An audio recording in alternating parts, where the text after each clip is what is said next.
अस्सलाम वालेकुम वरहमतुल्लाह। तो दोस्तों, धान में जो खाद वगैरह छट्टा करना वो एक मुश्किल अमल होता है, क्योंकि इसमें पानी खड़ा होता है और पानी में चलना मुश्किल होता है।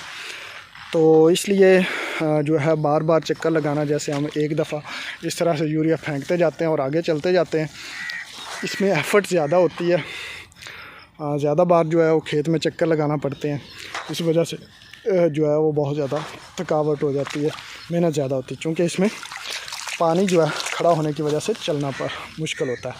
तो इसलिए यहाँ पे छटा करने का तरीक़ेकार जो मेरे ज़हन में है कि आप पहले इस तरफ फेंकें और फिर सामने फेंकें, फिर जो है इस तरफ फेंकें, और इस तरह से आपके कम चक्कर लगेंगे और 1 एकड़ में जो है वो तकरीबन जो है वो 4 से 5 चक्कर लगाने में, या मैक्सिमम 6 चक्कर लगाकर आप अपनी खाद को फेंक सकते हैं, बजाय इसके कि आप ज़्यादा चक्कर लगाएं।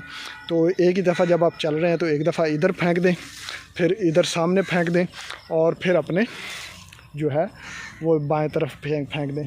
तो इस तरह से 3 या 4 दफ़ा आप आहिस्ता आहिस्ता चलते जाएं और 2 जो है चक्करों का जो एरिया है, 2 चक्कर लगाने का एरिया, वो एक ही दफ़ा में कवर कर लें। और दूसरा आम जो यूरिया में रिकमेंड की जाती है यूरिया खाद, वो ये सही तरीक़ेकार ये है कि अपनी फसल में पानी को नीचे आने दें। जब उसमें गारा सा सूरत हो तो उस वक़्त यूरिया फेंकें, और उसके बाद जो है उसमें अगर पानी की सतह मेंटेन करनी हो तो कर लें।